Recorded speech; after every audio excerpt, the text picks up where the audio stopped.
ये वीडियो में हम डिटर्मिनेंट के रिलेटेड एक एग्जांपल सॉल्व करने वाले हैं।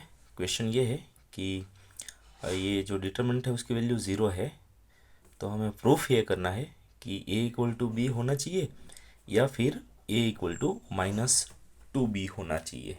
ठीक है। सो डायरेक्टली अगर हम डिटर्मिनेंट फाइंड करेंगे तो फिर ये प्रूफ नहीं होगा, इसीलिए पर्टिकुलर प्रॉपर्टीज़ यूज़ करके हमें उसको पहले सिंप्लीफाइड फॉर्मेट में कन्वर्ट करना पड़ेगा, उसके बाद सिंप्लीफाई कर सकते हैं। ठीक है। तो प्रॉपर्टीज़ क्या है रो या फिर कॉलम ऑपरेशन के लिए, वो शायद आप लोगों को पता ही होगी, और नहीं पता है तो डेप्थ में मैंने और भी वीडियोस बना के रखे हैं, वो आप रिफ़र कर सकते हो। और हाँ, अभी तक अगर आप लोगों ने चैनल को सब्सक्राइब नहीं किया है तो सब्सक्राइब ज़रूर कर लेना और वीडियो को मैक्सिमम लाइक एंड शेयर करना। ठीक है।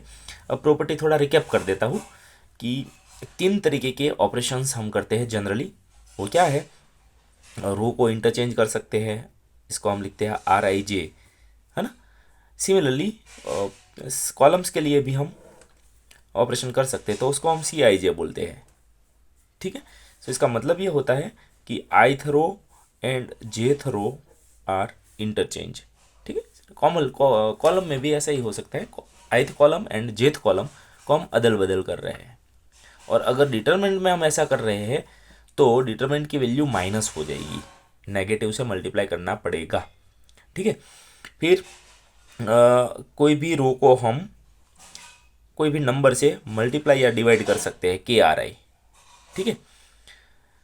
सिमिलरली KCJ भी लिख सकते हैं हम। ठीक है। यानी कि कोई भी कॉलम को हम किसी भी नंबर से डिवाइड या मल्टीप्लाई कर सकते हैं, बट अगर मल्टीप्लाई कर रहे हैं तो बाहर डिवाइड करना पड़ेगा, डिवाइड कर रहे हैं तो बाहर मल्टीप्लाई करना पड़ेगा।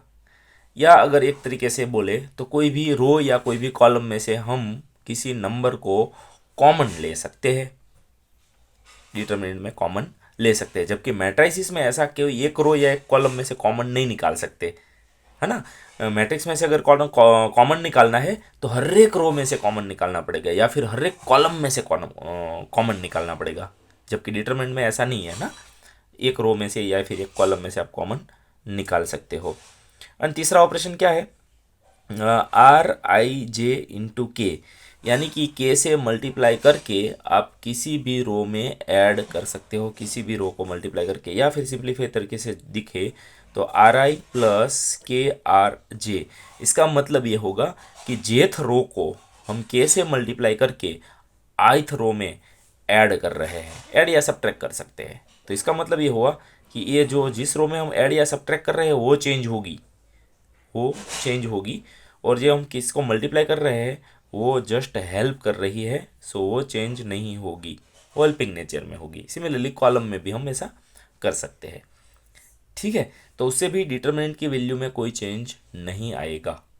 सो अगर इंटरचेंज कर रहे हैं तो नेगेटिव, डिटरमिनेंट की वैल्यू नेगेटिव हो जाएगी, और के से मल्टीप्लाई या कॉमन भी निकाल सकते हैं, तो ये दोनों में चेंज आएगा, ये ऑपरेशन से डिटरमिनेंट में कोई चेंज नहीं आएगा। ठीक है। तो ये सेवरल ऑपरेशंस है जो हम यूज़ करेंगे। ओके। सो अभी आ जाते हैं एग्जांपल पे। सो एग्जांपल क्या है हमारा, 3/3 डिटरमिनेंट है, A B B B B A B B A। अब इसकी वैल्यू क्या है, 0। ठीक है। अब डायरेक्ट तो हम सॉल्व नहीं करेंगे, अदरवाइज ये डिटरमिनेंट सॉल्व करने का हमारे पास टोटल 6 टेक्निक्स है। कोई भी रो या कोई भी कॉलम को हम सिलेक्ट करके आगे जा सकते हैं, बट डायरेक्ट अभी नहीं जाएंगे क्योंकि ये प्रूफ भी करना है इसलिए, है ना। तो एक चीज़ याद रखें, डिटरमिनेंट में कोई भी चीज़ जब भी प्रूफ करनी होती है ना, तब हमें प्रॉपर्टी ही यूज़ करनी पड़ेगी, और ट्राई करेंगे कि मैक्सिमम ज़ीरो सेट हो जाए। कोई भी रो या कॉलम में मैक्सिमम ज़ीरो अगर सेट हो जाता है तो प्रूव दैट वाला एग्जाम्पल आसानी से हम डील कर सकते हैं। और अगर वैल्यू फाइंड करने की है तो फिर आप डायरेक्टली जा सकते हो, इसमें प्रॉपर्टी यूज़ करने की ज़रूरत नहीं है। ठीक है। सो यहाँ अगर आप देखो तो क्लियरली दो कॉलम को आप कंपेयर करो ना, तो या फिर दो रो को कंपेयर करो तो अभी समझ में आ जाएगा। देखो, मैं पहले दो रो को कंपेयर कर रहा हूँ, फर्स्ट एंड सेकंड को। तो मान लेते हैं कि फर्स्ट रो में से मैं सेकंड रो को सब्ट्रैक्ट करूँ तो मुझे यहाँ मिलेगा A - B। यहाँ मिलेगा बी माइनस ए, फिर बी माइनस ए का तो हम ए माइनस बी कर सकते हैं, और यहाँ हो जाएगा बी माइनस बी यानी कि ज़ीरो। ठीक है, तो यहाँ ए माइनस बी होगा, यहाँ बी माइनस ए होगा, यहाँ ज़ीरो होगा, तो फिर हम यहाँ से ए माइनस बी कॉमन निकाल सकते हैं। ठीक है, सो सबसे पहला ऑपरेशन मैं क्या करूँगा, फर्स्ट रो में ध्यान से देखना मैं कौन सा ऑपरेशन कर रहा हूँ। फर्स्ट रो में सेकेंड रो को ऐड कर रहा हूँ, यानी कि ये चेंज होगी, ये चेंज होगी, और ये चेंज नहीं होगी क्योंकि ये हेल्प कर रही है। ठीक है, सो सेकेंड रो बदलेगी नहीं, फर्स्ट रो बदलेगी। और कैसे बदलेगी वो यहाँ लिख देता हूँ मैं, ध्यान से देखो। सो सेकेंड रो नहीं बदलेगी, हाँ वो हेल्प कर रही है। Sir second row as it is B A B, और थर्ड रो तो पिक्चर में है ही नहीं, यानी कि कोई इफेक्ट नहीं आएगी, एज इट इज़ लिख देंगे। अब फर्स्ट रो में क्या चेंज कर रहे हैं हम, सेकेंड रो को फर्स्ट में ऐड कर रहे हैं, ध्यान से देखना, सॉरी सब्ट्रैक्ट करना पड़ेगा, हाँ, तो ही बी माइनस बी ज़ीरो होगा। और हमारा टारगेट क्या है, मैक्सिमम ज़ीरो से ऐड करना है। तो ऐड करेंगे तो B plus B two B होगा, हमें टू बी नहीं चाहिए, बी माइनस बी ज़ीरो करना है, इसलिए यहाँ प्लस नहीं, क्या करेंगे हम, माइनस। हाँ, सो R1 माइनस R2 कर रहे हैं। ठीक है, सो यहाँ ए माइनस बी होगा, है ना, R1 ये है हमारी, ये है R2, so A minus B, यहाँ बी माइनस ए, और यहाँ B minus B. I hope समझ में बी को थोड़ा मैं आगे लिख देता हूँ। ठीक है, क्लियर। अब यस, यहाँ ए माइनस बी है, यहाँ बी माइनस ए है, अगर हम इसमें से नेगेटिव साइन कॉमन ले लेते हैं तो इसको भी ए माइनस बी लिख सकते हैं, और यहाँ ज़ीरो है तो फिर बाद में हम इसमें से ए माइनस बी कॉमन निकाल सकते हैं। सो नेक्स्ट मैं लिख देता हूँ ए माइनस बी, और यहाँ माइनस ए माइनस बी, है ना। सो ये minus B plus, sorry minus A plus B, यानी कि बी माइनस ए ही होगा, और यहाँ ज़ीरो, यहाँ B A B, B B A. ठीक है, अब हम देख सकते हैं क्लियरली यहाँ ए माइनस बी हम कॉमन निकाल सकते हैं। ठीक है, ओके, सो कॉमन निकाल लेते हैं। सो फाइनली हम ए माइनस बी कॉमन निकाल रहे हैं। सो बचेगा क्या, ध्यान से देखना, यहाँ ए माइनस बी कॉमन ले लिया, सो वन ही बचेगा, यहाँ भी ए माइनस बी कॉमन ले लिया, सो बचेगा कौन, माइनस वन। हाँ, और यहाँ तो ज़ीरो है ही, फिर यहाँ बी, यहाँ बी, यहाँ ए, यहाँ बी, और यहाँ बी, यहाँ ए। ठीक है, तो ये तो ज़ीरो सेट हो गया। अभी और ज़ीरो हम सेट कर सकते हैं, यहाँ आप देख सकते हो, है ना, यहाँ बी है, यहाँ बी है, बी माइनस बी ज़ीरो हो जाएगा, और यहाँ होगा ए माइनस बी, यहाँ होगा बी माइनस ए। यानी कि अभी हम क्या करेंगे, सेकेंड रो में से थर्ड रो को निकाल देते हैं।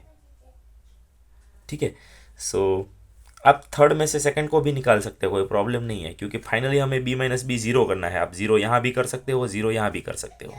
ठीक है, सो मान लो, बट याद रहे जहाँ ज़ीरो करना है ना उसको पहले लिखना पड़ेगा, क्योंकि वो बदलेगा, है ना, पहले जिसको लिखेंगे वो बदलेगा। अब मान लो मुझे थर्ड रो पे ज़ीरो करना है, तो मैं पहले थर्ड रो लिख रहा हूँ, है ना, उसमें से सेकंड रो को निकाल देता हूँ। सो ये हेल्प करेगी, और ये चेंज होगी, है ना, ये चेंज होगी। सो थर्ड रो बदल जाएगी। अब कैसे बदलेगी, लेट अस सी। तो यहाँ बदलेगी कौन, third row, second row help कर रही है, सो वो नहीं बदलेगी, B A B. First row तो यहाँ पिक्चर में है ही नहीं। ठीक है, अब थर्ड रो कैसे बदलेगी, सेकंड रो सब्ट्रैक्ट कर रहे हैं, सो यहाँ देखो, ये बी में से बी निकाल दो, ज़ीरो हो जाएगा, बी में से ए निकाल दो, सो बी माइनस ए होगा, और ए में से बी निकालो, सो ए माइनस बी होगा। सो जैसे यहाँ किया था वैसे भी यहाँ कर सकते हैं। बी माइनस ए को माइनस साइन अगर हम बाहर निकाल लेते हैं तो minus of A minus B लिख सकते हैं। एक स्टेप और मैं लिख ही देता हूँ। ठीक है, सो थर्ड रो को सेट करना है बेसिकली, ज़ीरो, यहाँ नेगेटिव साइन कॉमन ले लेते हैं, सो ए माइनस बी लिख सकते हैं, और यहाँ तो ए माइनस बी है ही, फर्स्ट एंड सेकंड में कोई चेंज करने की ज़रूरत ही नहीं है, राइट। ओके, अगेन हम देखो ये थर्ड रो में से या तो ज़ीरो है तो कुछ फर्क नहीं पड़ेगा, यहाँ ए माइनस बी, यहाँ माइनस बी, तो ये दोनों में से हम, ये तीनों में से ए माइनस बी हम कॉमन निकाल सकते हैं। इक्वल टू तो ज़ीरो लिखते जाना है, हाँ, इक्वल टू ज़ीरो। ठीक है, ओके, सो फाइनली हम देखो ए माइनस बी एक था, और अगेन ए माइनस बी यहाँ से कॉमन आएगा तो 2 टाइम्स यानी कि स्क्वायर हो जाएगा। हाँ, सो बचेगा क्या, आप देख सकते हैं फर्स्ट रो में तो कोई चेंज है ही नहीं, सेकंड में से हम कुछ कर नहीं रहे हैं, बट थर्ड में से ए माइनस बी कॉमन लिया, सो यहाँ तो ज़ीरो ही रहेगा, बट यहाँ -1 रहेगा क्योंकि ए माइनस बी हमने कॉमन लिया, यहाँ से ए माइनस बी कॉमन लिया, हो जाएगा 1। ठीक है, अब हम देख सकते हैं कहीं ज़ीरो अब नहीं कर सकते, है ना, कर भी सकते हैं वैसे इसको, बट ज़रूरत नहीं है, 2 ज़ीरो तो सेट हो गए। अब हम डायरेक्ट इसको सॉल्व कर सकते हैं। अब सॉल्व करने का टेक्निक आपको पता ही होगा, नहीं पता है तो डिटरमिनेंट कैसे सॉल्व करते हैं उसके रिलेटेड ऑलरेडी मैंने एक वीडियो बना के रखा है, वो रेफ़र कर लेना। ठीक है, सो यस, आगे A minus B the whole square है। अब यहाँ डिटरमिनेंट सॉल्व कर रहे हैं, तो बेसिकली कोई भी रो या कोई भी कॉलम सिलेक्ट कर सकते हैं, बट मोस्ट प्रोबेबली हम फर्स्ट रो ही लेते हैं। ठीक है, तो यहाँ पॉजिटिव रहेगा, यहाँ नेगेटिव रहेगा, यहाँ पॉजिटिव रहेगा, अल्टरनेट साइन चेंज होती रहती है। सो ये 1, अब 1 लिखने के बाद हमें इसको हाइड करना पड़ता है ना, बेसिकली हम निकाल रहे हैं उसका कोफैक्टर। ठीक है, सो ये हो जाएगा 2/2। अब t/2 को कैसे सॉल्व करना है वो तो हमें पता ही होगा, ये दोनों का मल्टीप्लिकेशन यानी कि a इंटू 1 a होगा, और माइनस ये दोनों का मल्टीप्लिकेशन यानी कि b इंटू -1 माइनस b, है ना। सो a माइनस माइनस b यानी कि a प्लस b। ठीक है, so into a plus b हो जाएगा। ठीक है, हम इसके लिए कर रहे थे, अब इसके लिए करना होगा बट साइन बदलनी होगी, यहाँ प्लस देन यहाँ माइनस, है ना। सो -1 है और माइनस करना पड़ेगा, इसलिए +1 हो जाएगा। अब हमें इसको छुपाना पड़ेगा। ठीक है, हाइड कर देंगे, तो ये दोनों का मल्टीप्लिकेशन b इंटू 1 b ही होगा, माइनस 0 इंटू बी 0, सो b रहेगा इंटू b। तो यहाँ प्लस था, यहाँ माइनस किया, फिर यहाँ प्लस करेंगे, बट 0 है तो सब कुछ 0 ही हो जाएगा, लिखने की ज़रूरत नहीं है, इक्वल टू 0। अब मैं यहाँ लिख रहा हूँ। ठीक है, सो यहाँ a minus B whole square तो है ही। अब इसको थोड़ा सिंप्लीफाई करें अच्छे तरीके से, सो यहाँ होगा a प्लस बी और यहाँ होगा प्लस v, यानी कि b प्लस बी 2b लिख सकते हैं हम। So a minus B square a plus 2b equal to 0। इसका मतलब ये हुआ कि a माइनस बी स्क्वायर 0 होगा या फिर a plus 2b equal to 0 होगा। और अगर स्क्वायर 0 है, दोनों साइड स्क्वायर रूट ले लो, है ना, दोनों बस साइड स्क्वायर रूट ले लेते हैं, तो a minus B equal to 0 का स्क्वायर रूट तो 0 ही होगा। और यहाँ तो कुछ करने की ज़रूरत नहीं है, जस्ट ये जो +2b है उसको साइड ट्रांसफ़र करो, तो a इक्वल टू क्या होगा -2b। तो यहाँ a की एक वैल्यू मिल गई, और यहाँ b को साइड ट्रांसफ़र करो, so a equal to plus B, minus है ना वो प्लस हो जाएगा, so a equal to b, यानी कि a इक्वल टू या तो b होगा या फिर a इक्वल टू -2b होगा, और वही प्रूफ करना था। आप देख सकते हो क्वेश्चन में, है ना, prove that a equal to B या a इक्वल टू -2b, और वो हम प्रूफ कर चुके हैं। ठीक है, सो याद रहे जब भी डिटरमिनेंट के सम आप सॉल्व कर रहे हो, वैल्यू फाइंड करनी है तो आप डायरेक्टली यहाँ से स्टार्ट कर सकते हो जैसे ये हम कर रहे थे, बट अगर प्रूव करना है तो मैक्सिमम 0 अरेंज करेंगे, तो हमारी ट्राई ये रहेगी कि कुछ ना कुछ कॉमन आ जाए। ठीक है, ओके, यस, डन। बट हाँ, चैनल को सब्सक्राइब करना और मैक्सिमम शेयर करना मत भूलिएगा। ठीक है, मिलते हैं नेक्स्ट वीडियो में नेक्स्ट टॉपिक के साथ।